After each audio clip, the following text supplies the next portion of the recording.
Hai, selamat malam Besti. Apa kabar? Gak kerasa ya, puasa kita udah seminggu. Semangat ya kalian menjalankan ibadah puasanya. Semoga gak ada yang bolong-bolong, oke? Seperti biasa, aku mau cerita sebelum tidur, dan ini aku ambil lagi dari ini ya, cerita Quora. Sebenarnya sih aku pengen cerita soal kabar baik dari temenku gitu, tapi malam ini nggak dulu ya, besok-besok aja gitu.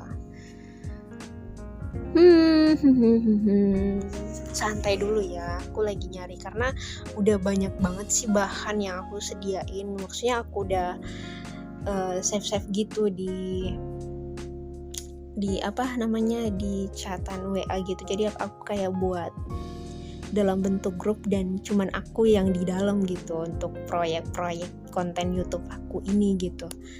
Nah, aku pengen yang awal dulu ya.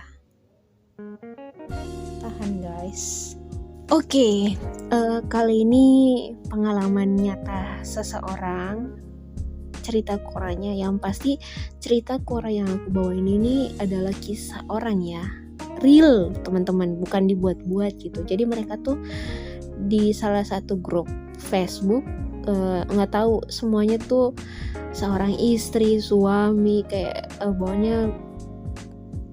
bawaannya ke grup itu tuh mereka curhat tentang sesuatu yang nggak enak dalam rumah tangga mereka gitu. Kadang ada yang pakai akun asli, kadang juga ada yang pakai akun fake. Tapi kalau aku sih sebaiknya pakai akun fake gitu ya, biar kalaupun kalian menceritakan masalah rumah tangga kalian tuh gak ketahuan banget gitu. Jadi kayak cerita boleh, asal jangan kayak pakai akun real aja sih, biar gak ketahuan, ya gak sih? Nah, lanjut aja pengalaman nyata nih. Keponakan pinjam uang koperasi 100 juta. Bayar 2 tahun jadi 140 juta. Gila, bunganya banyak banget ya, 40 juta dong. Awalnya usaha ternak domba.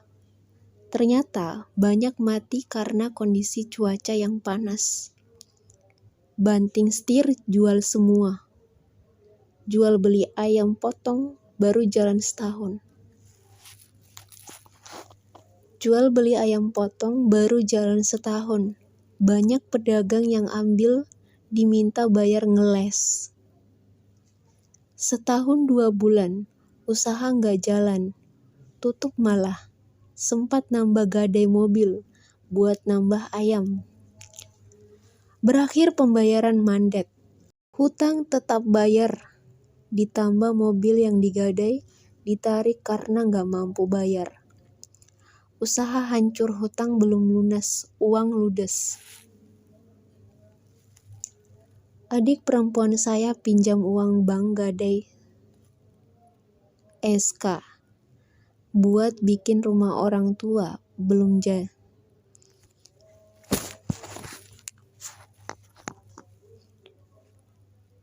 Buat bikin rumah orang tua, belum jadi sempurna. Buat bikin rumah orang tua, belum jadi sempurna, kedua orang tua meninggal. Belum jadi sempurna. Kedua orang tua meninggal di rumah tersebut karena sakit dan sudah tua. Bayar sudah 10 tahun, belum lunas, dan rumah tersebut tidak ditinggali sampai sekarang. Karena masing-masing anak sudah punya keluarga, rumah tersebut sampai sekarang kosong. Intinya, niat baik jika dari hasil riba tetap tidak berguna atau tidak berkah. Kerabat saya pinjam bank, gadai SK untuk buat usaha percetakan. berakhir rugi, gak ada untung, malah lelah gak pernah modal balik. Suami dari awal nikah minjam bank, beli properti tanah, dan harta lainnya. Belum habis pinjam lagi, 12 tahun pernikahan cerai. Rumah tangga berantakan. Kakak saya janda, anak 4, yatim, kerja di kelurahan dan sebagai Bu RT. Tidak pernah mau meminjam uang dan takut hutang. Gaji pas-pasan, malah kesannya kurang. Prinsipnya, cukup untuk makan dan sekolah anak-anak. Ada uang lebih, baik nabung buat beli motor dan lain-lain. Dengan tunai, 2 anak tamat kuliah, 2 anak lainnya pesantren hafiz Quran. Alhamdulillah semua keluarga saya sadar kalau uang pinjam bank, koperasi, atau apalah namanya tidak akan berkah. Mau yang mengurus usaha tersebut profesional sekalipun, jika Allah bilang dapatnya dari hal yang tidak diridhoinya, tetap hancur dan gagal. Uang sedikit, jika uang berkah, lebih baik untuk usaha. Memulai sesuatu yang baik harus diawali dari hal baik, baru berkah dan berkembang. Memaksakan memiliki sesuatu dengan uang riba akan berakhir dengan kehancuran, dosa dan penyesalan. Tidak ada keberkahan, akan diambil semua, tinggal gigit jari membayar hutang yang tersisa. Tapi yang diusahakan dari uang tersebut hancur dan gagal. Nah, itu dia pengalaman dari seorang ibu yang dia memulai usahanya hasil dari uang pinjaman bank ya, yang mana uang itu mengandung riba gitu. Bukan main, pinjamnya 100, baliknya 140 juta.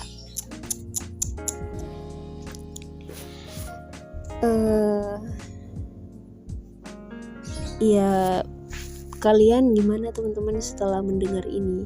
Menurut kalian nih, apakah benar, apakah sama dengan menurut ibu ini? Ibu, kita sebut ibu siapa ya?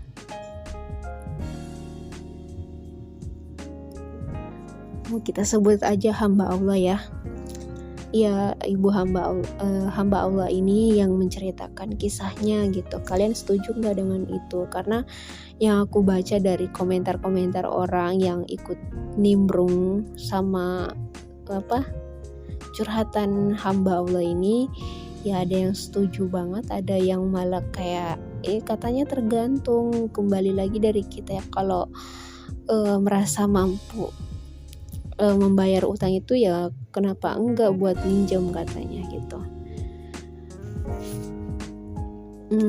Dan ada juga yang setuju gitu. Nah, bagaimana dengan kalian pribadi? Kalian gimana? Aku mau tahu dong, coba catat di kolom komentar ya. Kalau aku pribadi sih ya, dari kisah hamba Allah ini ya, aku setuju banget sih ya, karena aku ngerasain banget tuh efeknya. Kayak gimana ya, emang bener yang namanya riba tuh kayak bawaannya kita kayak dibuat susah mulu gitu. Yang tadinya kayak meminjam dengan angan-angan kita yang akan begini, akan seperti ini, akan seperti ini, ternyata tuh gak sesuai gitu, gak sesuai ekspektasi. Jadi kita minjem duit nih, taunya biasa kayak tiba-tiba ada pengeluaran yang lebih penting dari apa yang kita niatin ini gitu. Kadang seperti itu, ya nggak sih? Apa kalian juga ngerasain itu gitu? Dan ya Allah pun sudah sangat melarang ya yang namanya riba tuh. Kita di sini kita yang ngebahas yang soal ribanya itu ya. Kalau soal memberi pinjaman itu malah jatuhnya menolong, ya nggak sih? Kalau tapi dengan catatan nggak harus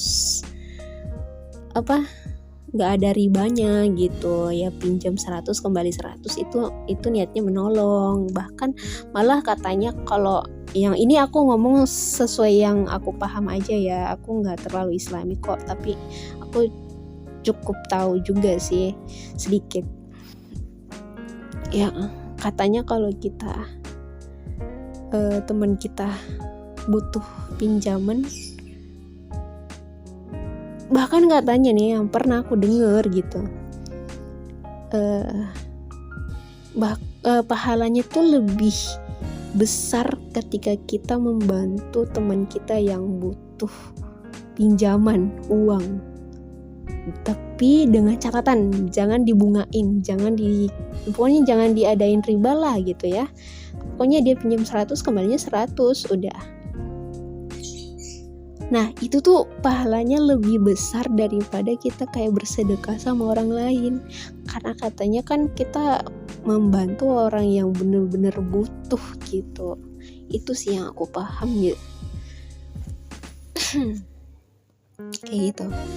Terkecuali katanya, kecuali kalau si peminjam ini emang kayak dia ngerasa ini orang udah nolong aku nih, aku dari dia sendiri aja, maksudnya bukan dari kitanya, tapi kayak dari dia nih ada dorongan pengen balikinnya lebih gitu, ya udah terima aja karena itu kan dari dia kembali gitu. Mungkin karena ada rasa terima kasihnya atau gimana, kayak gitu aja sih.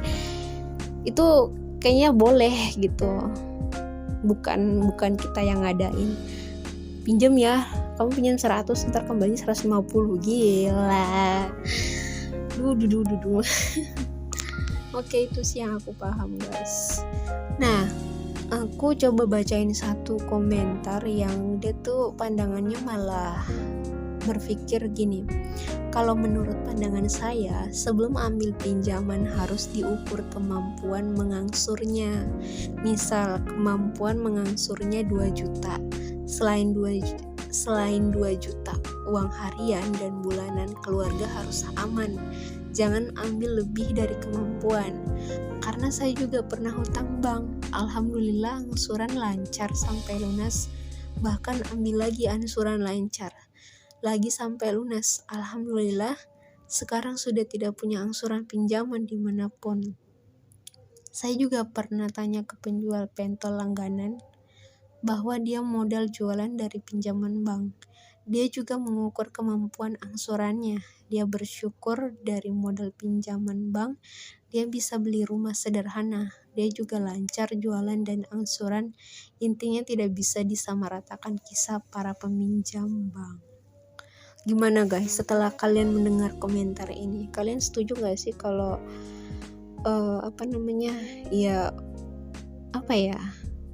karena ada juga yang ngerasain kayak minjem tuh dia nggak ada kok yang maksudnya dia nggak pernah ngalamin kok sesuatu yang kayak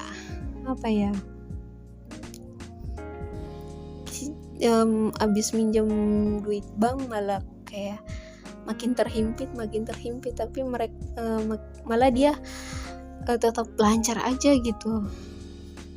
Kalau kita mungkin kalau dari segi nggak bawa agama ya kembali lagi sih dengan kita harus kondisikan juga. Ini mau pinjem ada nggak, bisa nggak bayar tiap bulannya? Kalau nggak bisa ya jangan lah ya. Tapi meskipun ada yang pemikiran kayak gini, kalau aku sih pribadi ya sebaik-baiknya emang wajib banget harus jauhin yang namanya riba sih, karena emang udah larangan dari Allah juga kan gitu.